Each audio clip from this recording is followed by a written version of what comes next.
Hello नमस्कार, मैं अवधेश दीक्षित आप सभी का इस यूट्यूब चैनल पर स्वागत करता हूं। So this is session number 10 of this series. अगर आपको ये सीरीज अच्छी लग रही है तो आप लाइक वाइक कर रहे होगे, ठीक है।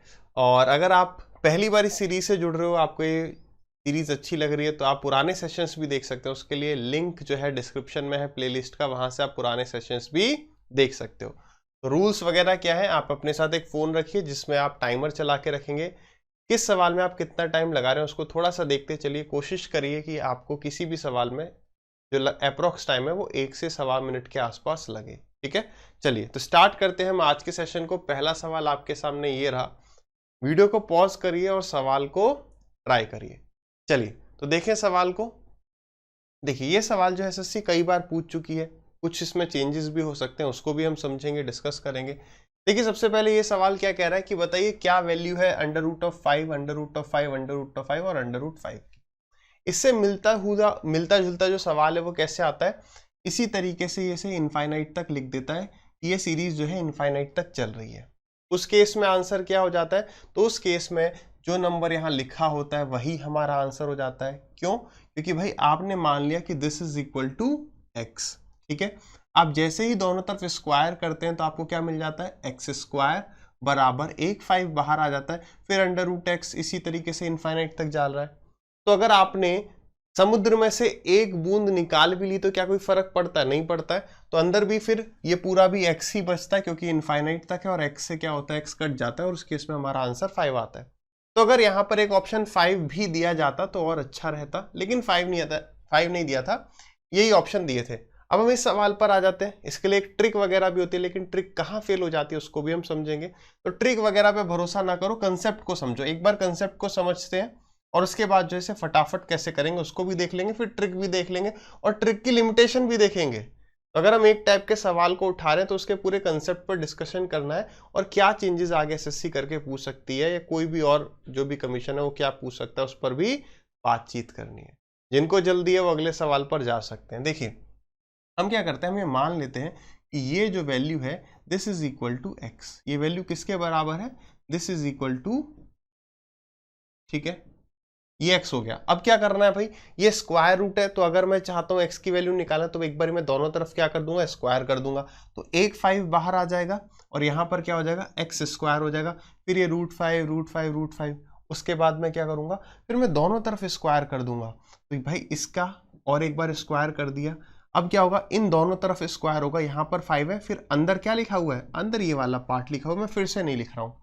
तो फिर क्या होगा, इस 5 का स्क्वायर हो जाएगा और 1/5 फिर से बाहर आ जाएगा और अंदर लिखा हुआ क्या बचेगा, √5 इंटू में √5। क्लियर है।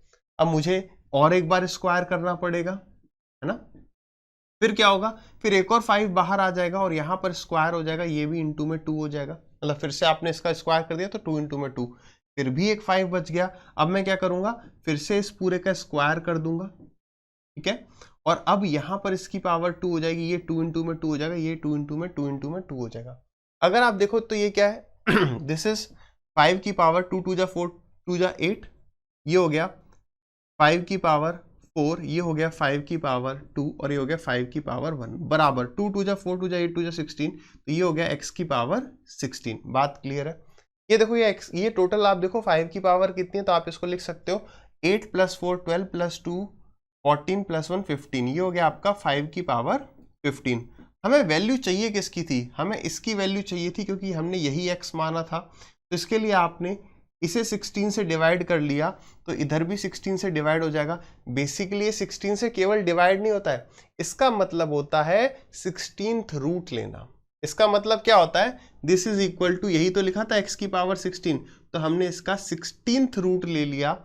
और ये जो चीज होती है ये यहाँ पर चली जाती है जब आप इस रूट की साइन को हटाते हैं, है ना। यही हमने सर्ट्स एंड इंडिसेस में समझ रखा है, ठीक है। तो यानी x की वैल्यू कितनी आ गई, 5⁻15/16। तो ये तो खेल हो गया कब, जब यहाँ पर स्क्वायर रूट चल रहा है।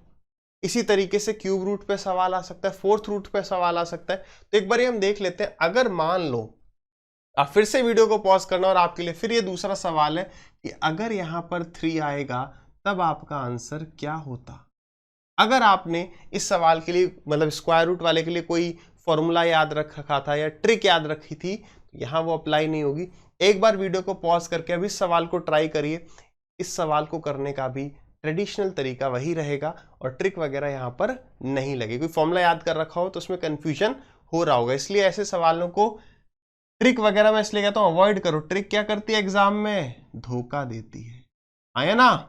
चलिए अब दिमाग में करते हैं इसको, थोड़ा फटाफट करेंगे, ठीक है। चलिए आपने ये सोचा कि यार एक बारी मैं इस 5 को बाहर निकालने के लिए क्यूब करूंगा, फिर ये क्यूब, फिर क्यूब, फिर क्यूब, यानी 3 3 जा 9 थे, 27 3 जा 81, यानी मुझे ये तो समझ में आ गया कि यार x की पावर तो 81 रहेगी, x की पावर तो 81 रहेगी। अब जरा इस सवाल को उल्टा देखो, जैसे हमने पहले क्या किया था, इस 5 को बाहर निकाला, इसको, फिर इसको, फिर इसको, तो इसी तरीके से आप अपोजिट चलो कि यार सबसे आखिरी में ये 5 निकला होगा, तो इस 5 की पावर मेरे भाई क्या हो जाएगी 1। फिर उसके बाद क्या होगा यार, यहाँ पर इस 5 की पावर कितनी होती है, यहाँ पर इससे पहले एक बार क्यूब, हर बार क्या कर रहे हैं हम क्यूब, तो इसकी पावर होगी 3, फिर इसकी पावर होगी 3 इंटू में 3, और फिर इस 5 की पावर होगी 3 इंटू में 3 इंटू में 3। यानी जैसे जैसे आप इस पे 3-4 सवाल कर लोगे, आपको एकदम या तो ज्यादा से ज्यादा लंबा आप इतना करने वाले हो, या फिर आप ज्यादा ही प्रो बन जाओगे तो करोगे यार 5 की पावर 0, 3, फिर 3 का स्क्वायर, फिर 3 की पावर 3। तो यहाँ पर कितना हो गया, सीधा आप या तो इनको ऐड करने लग जाओ, ये ज्यादा से ज्यादा ये लिखो, कितना हो गया 3 3 9 थे 27, 27 प्लस 9 प्लस 3 प्लस 1, ये हो गया 30 40, ये कितना हो गया, this is 5 raise to the power 40, क्या x की पावर 81। अब क्या कर दोगे, दोनों तरफ 40th रूट ले लोगे, जिसका मतलब होता है डिवाइड बाई क्या कर दोगे, सॉरी नॉट 40th रूट, हमें x की वैल्यू निकालनी, तो 81th रूट ले लेंगे, तो डिवाइडेड बाई 81 यहाँ पर और डिवाइडेड बाई 81 यहाँ पर, यानी इस सवाल का आंसर क्या हो जाता, x बराबर 5 की पावर 40 डिवाइडेड बाई 81। तो भाई पहला सवाल था, जहां टाइम लेने की आवश्यकता है वहां लेंगे। क्या कहीं पे कोई अननेसेसरी जोक मारा जा रहा है, या फालतू में एकदम टाइम वेस्ट किया जा रहा है, नहीं, जहां जरूरत है यार वहां पे डिस्कशन करना पड़ेगा। ज्यादा से ज्यादा मैं टाइम सेव करने की आपकी कोशिश कर रहा हूँ, ज्यादा से ज्यादा पेपर्स को देख के जो बेस्ट सवाल निकाले जा सकते हैं वो निकाल रहा हूँ, ताकि जो स्टूडेंट एक बार तैयारी कर चुका उसको सीधे अगर प्रैक्टिस करने वो इन सवालों को प्रैक्टिस करते हैं और अपने लेवल ऑफ प्रिपरेशन को देख सके। ठीक है भाई, तो बढ़िया लग रहा हो तो लाइक जरूर करो, शेयर करना है नहीं करना है that is up to you. चलिए इस सवाल को देखते हैं क्या कह रहा है, root y is equal to root 4 minus root 6 then find the value of y square minus 20y plus 12। तो जैसे ही मैंने देखा यार यहाँ पे रूट वाई दिया, तो सबसे पहले तो हम वाई निकालेंगे, दोनों तरफ स्क्वायर कर दिया, तो ए स्क्वायर प्लस बी स्क्वायर यानी कि 10 माइनस 2ab, तो 4 6 जा 24। अब मेरे पास दो ऑप्शन है, या तो मैं यहाँ पर वाई स्क्वायर भी निकाल लूँ, फिर सीधे वाई की वैल्यू पुट करेंगे और सवाल खत्म। दूसरा ये हो सकता है कि यार मैं y कॉमन ले लूं, तो y माइनस 20 प्लस 12 हो जाएगा। आप जैसे चाहें वैसे कर सकते हैं, मैं मान लो यहाँ पर उठा लेता हूँ y स्क्वायर की वैल्यू भी, तो y स्क्वायर क्या हो जाएगा, a square plus b square minus 2ab, तो 2 2 जा 4 10 जा 40 रूट 24 माइनस 20 इंटू में 10 कितना हो जाएगा, माइनस का 200 और प्लस का 40 रूट 24 और प्लस का 12। This will be our answer. ये हमने एक बार में निकाल लिया, वाई स्क्वायर कहां तक था अपना, यहां तक था, बाकी आगे जो है हमने वाई की वैल्यू पुट कर दी और 12 लिख दिया। काटा पीटी कर लेते हैं कितना, तो देखिए ये 40 रूट 24 से 40 रूट 24 गया प्लस का, और आगे देखो ये कितना है 196, ये 100 प्लस 96 196 प्लस 12 कितना हो गया आपका 208, और 208 में से 200 गए तो आंसर विल बी 8। कितना आंसर आ जाएगा अपना 8। क्लियर है सभी को। चलिए अगले सवाल पर बढ़ते हैं। ये सवाल को उठाने का रीजन क्या है, इसमें बहुत बढ़िया जो चीज पूछी गई वो है ये मिनिमम वैल्यू फाइंड आउट करनी है। ठीक है, चलिए तो देखें सवाल ट्राई कर लिया। If x and y are different positive integer numbers and 3x upon y बराबर 4, तो बताओ इसकी मिनिमम वैल्यू क्या होगी। बस इसी वर्ड को देखते हुए मैंने सवाल उठा लिया। मान लो ये सवाल मेंस में आ जाए, ये सवाल जो है मेंस में आ जाए, शायद CHSL का सवाल है, ये सवाल SSC सीजल के मेंस में आ गया, तो हम पक्का ये दिमाग लगाने लगे यार यहाँ पर मिनिमम वैल्यू करके कुछ कह रहा है। लेकिन सबसे पहले देखो यार पॉजिटिव इंटीजर होना चाहिए। जैसे आपने देखा कि यार 3x अपॉन वाई की जो वैल्यू है वो 4 है, तो आपको ये बात समझ में आ गई कि यार ये 3 उठ के यहाँ आ जाएगा, जो सामने वाली वैल्यूज होती हैं वो वैल्यू हम ले सकते हैं। x की वैल्यू 4 और y की वैल्यू 3। अब 4 और 3 के रेशियो में रहना चाहिए। क्या इससे छोटी वैल्यूज पॉसिबल हैं, क्या इससे छोटी वैल्यूज पॉसिबल हैं जो कि पॉजिटिव इंटीजर्स हो और रेशियो 4 3 हो, तो वो नहीं है। हाँ, लेकिन मान लो कल को यहाँ पर आ जाता है 6 और यहाँ आ जाता है 8, तब फिर आप उसको काटा पीटी करके 4:3 ले लोगे, बट यहाँ पर उस मिनिमम का कोई फर्क नहीं पड़ रहा, हमें वैल्यू 4 और 3 लेनी पड़ेगी बस, और आंसर आ गया। सवाल में कुछ नहीं था, बस वो कंफ्यूज करने के लिए उसने मिनिमम वैल्यू वाला वर्ड यूज कर दिया है। 4 3 12 और 4 3 12, 12 + 12 मिनिमम, इसका आंसर 24 ही करेक्ट होगा, है ना। ठीक सवाल है। चलिए इस सवाल को देखते हैं। इस सवाल को उठाने का सिर्फ और सिर्फ ये रीजन है कि यहाँ पर जो हमें डाउट रहता है कि प्लस आएगा या माइनस आएगा फॉर्मूले में, उसको एक बार रिवाइज करना। जिन स्टूडेंट्स को फॉर्मूला पता है वो एक बार सवाल को फटाक से कर लो।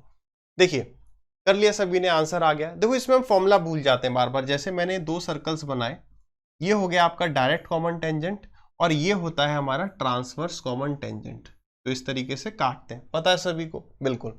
अब यहाँ पर डाउट जो आता है वो क्या आता है कि लेंथ ऑफ कॉमन टेंजेंट क्या होता है। सभी जानते हैं डिस्टेंस का स्क्वायर। यहां पर हमेशा माइनस आता है, यहां पर हमेशा माइनस आता है, क्योंकि जो डिस्टेंस होता है दोनों ही केस में वो किसका काम करता है, हाइपोटेनस का। तो ये बात बिल्कुल याद रखो क्या, कि यहां पर आएगा d² माइनस, हमेशा ये माइनस आए, कभी भी ये माइनस प्लस नहीं होता है। प्लस माइनस होता है, कहां पर होता है उसको देखना है। और उसके बाद जो दूसरी एक साइड बचती है, पूरा डिटेल में अब हम इसका डेरिवेशन नहीं कर रहे, जो तीसरी साइड बनती है, 3 साइड होगी। एक तो हो गया हमारा लेंथ, एक हो गया दोनों के, यहां पर तो मैं बोल ही रहा हूं, यहां पर रेडियस का डिफरेंस हो गया ये, ठीक है। बट वो डिफरेंस होता है कैसे होता है उसको समझना है। और ये हो गया हमारा लेंथ, ये क्या हो गया, डिस्टेंस बिटवीन द सेंटर्स, ठीक है। ये हो गया लेंथ ऑफ टेंजेंट, ये हो गया r1 - r2। लेकिन यहां पर r1 - r2 आएगा, उसको कैसे याद रखना है, उस बात पर हमारा मेन फोकस रहेगा। देखिए कैसे याद रखो, जो 2 टेंजेंट होते हैं वो ऐसे ऐसे होते हैं, सीधे सीधे, तो यानी यहां पर आएगा माइनस r1 - r2 और उसका स्क्वायर, ये वाली जो साइड है वो r1 - r2 होगी, और a² - b² होगा, और वो बराबर c² आ जाएगा। यहां पर अगर मैं बात करूं, ये सिंबल आपको कैसा दिख रहा है, प्लस का, यानी यहां पर होता है r1 + r2 का होल स्क्वायर। तो दोनों फॉर्मूले में केवल और केवल इस माइनस और प्लस का डिफरेंस होता है। और वो प्लस माइनस आप कैसे याद रख सकते हैं, ये छोटा सा तरीका है जो भूलने की गुंजाइश नहीं है। आपको बस ये पता होना चाहिए कि डायरेक्ट कॉमन टेंजेंट कैसा दिखता है और ट्रांसवर्स कॉमन टेंजेंट कैसा दिखता है। क्लियर है।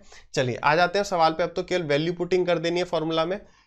डिस्टेंस बता देना है कि कितना होगा 2 सेंटर्स के बीच में, है ना। लेंथ बता देनी है आपको। Find the distance between the centre of the 2 circles having radius 5 centimetre and 6 centimetre is √10 centimetre. Find the length of the direct common tangent. Direct common tangent की लंबाई बतानी है। डिस्टेंस कितना है, √10 का स्क्वायर हो गया 10, हमेशा माइनस रहेगा यहाँ पर, और डायरेक्ट कॉमन टेंजेंट है तो माइनस का सिंबल आएगा, तो एक का रेडियस माइनस दूसरे का रेडियस, 6 - 5 = 1, उसका स्क्वायर भी 1 रहेगा, यानी √9, यानी कि आंसर हो गया 3। केवल वैल्यू पुटिंग थी, बस याद रखिएगा यहाँ पर प्लस आता है या माइनस, टेंजेंट किस तरीके का है, वो कैसा दिखता है, उस पर आपका आंसर आ जाएगा, उस पर आप फॉर्मूले को याद रख पाएंगे। चलिए पार्टनरशिप का एक छोटा सा सवाल है, आई होप सभी इसका सही आंसर देंगे। देखिए सवाल पर आते हैं, क्या कह रहा है अमल, कमल और रतन एक बिजनेस को स्टार्ट करते हैं। The ratio of their investment is इतना, if at the end the ratio of their profit is 316 9, then what is the ratio of time period of their investment. सभी जानते हैं अगर टाइम डिफरेंट है तो प्रॉफिट किस रेशियो में divide होता है, मनी इनटू में टाइम। अब बस आप यहां पे ये देख लो कि कौन सी 2 चीज आपको गिवन है और किस तीसरी चीज का वो आपसे रेशियो पता करना चाह रहा है। तो हमने देखा इन्वेस्टमेंट का रेशियो उसने हमें दे दिया है, तो यानी मनी का रेशियो उसने दे दिया है, प्रॉफिट का रेशियो हमें दे दिया, यानी टाइम का ही रेशियो वो पूछ रहा होगा। Then what is the ratio of time period. Time period क्या हो जाएगा, यानी कि प्रॉफिट अपॉन मनी कर दो, प्रॉफिट को डिवाइड कर दो पैसे से। तो प्रॉफिट कहाँ गया भाई, ये रहा, इसको डिवाइड कर दो इस पूरे से, तो 3 को डिवाइड करोगे 12 से, 16 को डिवाइड करोगे 4 से तो 4 आ जाएगा, 9 को डिवाइड करोगे 3 से तो 3 आ जाएगा।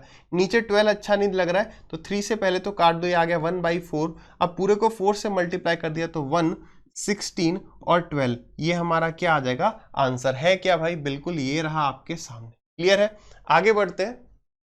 चलिए तो आज का ये सेशन यहीं पर एंड होता है, फिर आपसे मुलाकात होगी कल सुबह 8 बजे। टिल देन हंसते रहिए, मुस्कुराते रहिए, मेहनत करते रहिए, और सेशन अच्छा लग रहा है तो लाइक भी करते रहिए। ऐसी और वीडियोस के लिए चैनल को सब्सक्राइब करिए, डिसलाइक करने वाले दबा के शेयर करें। चलिए भाई, ओके बाय।